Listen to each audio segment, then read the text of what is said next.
Today, Mitch Marner and Craig Berube met for coffee, which has led Leafs Nation into a wild frenzy on what this could mean. Today, we're going to dive into this situation and break it all down for you coming up on this episode of Hat Trick HQ. But before we get into it, we got to say that 84.9% of you guys watching these videos aren't subscribed to the channel. So, if you're big NHL fans, big Leafs fans, and you want to stay up to date on everything that's happening, make sure you go down below and hit that subscribe button. But with that said, let's jump into the first topic of the video. Before we talk about the Mitch and Craig stuff, we got to talk about the Young Guns line needs to happen in Toronto next year. And obviously, we've been talking a lot here on the channel about the possibility of Easton Cowan and Fraser Minten coming over from the juniors and playing with the Toronto Maple Leafs to help their cap situation this year. Both these guys will come in at around $900K each, which would really help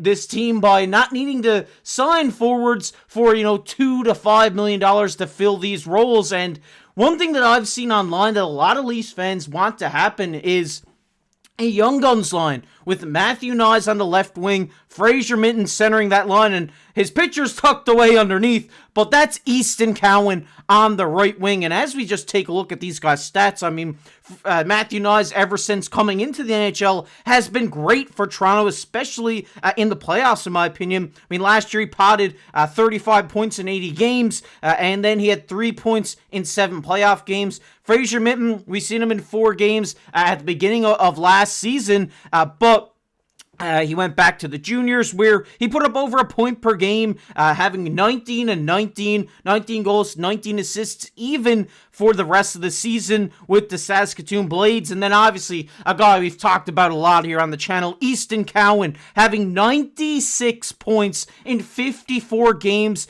with the London Knights, obviously having that tremendous point streak and having a phenomenal playoffs with them putting up 34 points in 18 games played. And one thing I've seen on Leafs Nation, or from Leafs Nation a lot, is the thought about putting these guys all on a line as a line of the future, a line that could cement this team, even further into the playoffs, further up the standings, because you have these 3 young guys who have something to prove. I believe Matthew Knies is the oldest at 21, so you have these guys wanting to prove something to the NHL and having them all on the line and letting them gel together for the years to come would be huge for this Toronto Maple Leafs team, because if this line can keep going, it can get going, I think this could be one of the best third lines in the entire NHL. I think they have the star power there to do it. Obviously, have the big Matthew Knies, the kind of power forward type guy, great defensively, great on the forecheck. He sits in front of the net and he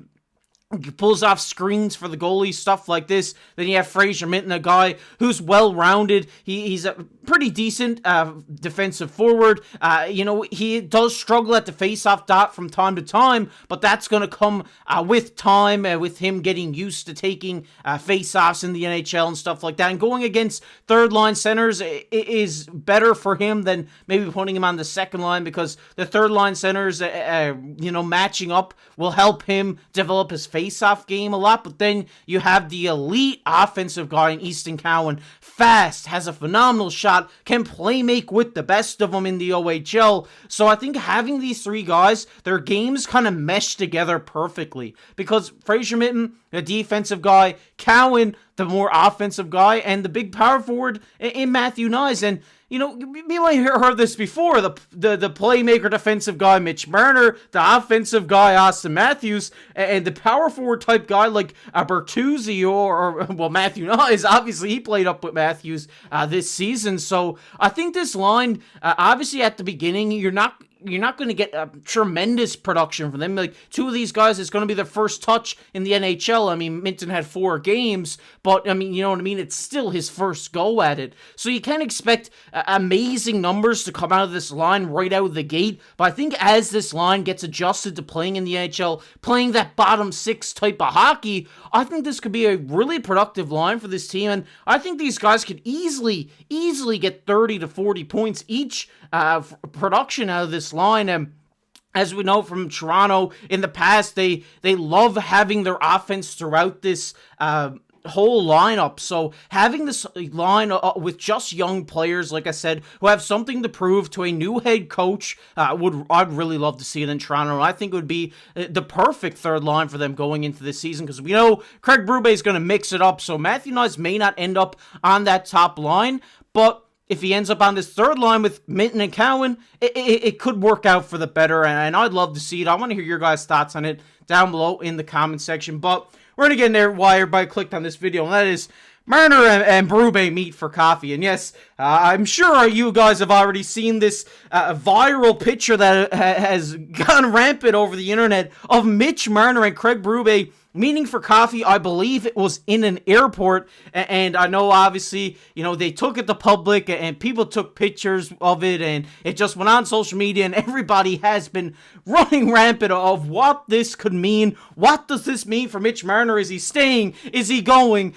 What is happening for Mitch Marner? And to me, it kind of seems like, you know, it's a new coach acclimating himself with a new player. They're just kind of meeting up, getting a feel for themselves, you know, just having that first chat. Yes, it's early on the offseason, so this is why a lot of people are speculating. We probably have never seen something like this happen this early, but in Toronto, you know the paparazzi is big. I mean, we seen Todd McClellan going into the airport just last week, and now we're seeing this picture of Berube and Marner meeting. And yes, I think it's just, for me, I don't think it's that big of a deal. I think, you know, you gotta take this with a grain of salt. Obviously, Berube's new in town. He wants to chat with his star players. He wants to get a feel for them, get a feel from what they want from him, and stuff like this. And I think that's what this situation is. I think maybe over the next few weeks or later on this summer, we will see pictures of Berube and Matthews, and Berube and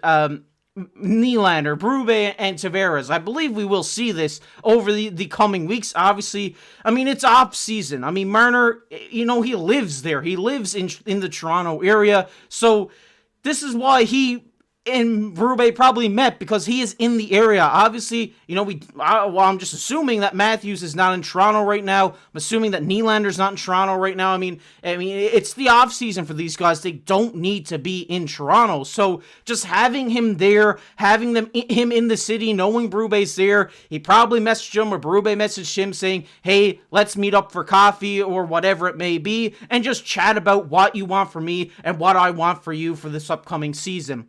But there is always the side of it that people are going to take and drag on, which is he staying or is he going? And, you know, a lot of people say this conversation may be about the no move clause, asking him, you know, what teams do you want, stuff like this. But that's a Brad Treliving type of thing. That's, you know, what Treliving needs to talk to Marner about. And a lot of people have been, you know, talking about maybe this means he's staying now because he's talking to the coach this early on, and that, you know, he is getting himself familiar with Berube because he's going to be playing for Berube next season. And yes, I think this is a situation that's going to happen, because all the trade offers and mock trades and stuff we're seeing about trades for Mitch Marner just seems like there's no good return in any of these trades. I mean, you're giving up a 100-point player if he's healthy for basically nothing in most of these trade scenarios. So I think the dream is over. I think Marner is going to stay in Toronto. I think it's what's best. Do I think the core four is going to work? No, I think that something needs to change, but right now it just seems like with all the offers we're seeing and the reports coming out from all different reporters, there's too many to talk about, that it seems like Marner is going to stay, and they're going to give him the ultimatum of, show us you deserve to be here. Show us you're worth $11 million. Show us you can do within the playoffs, and if you can't, then see you later. And just let him walk. I mean, we've seen Calgary do that with Johnny Gaudreau. I mean, that whole situation. But obviously, you're losing out on him for nothing. But the best case scenario is that he plays phenomenal, like we've seen him play before, and he can pick it up in the playoffs for once.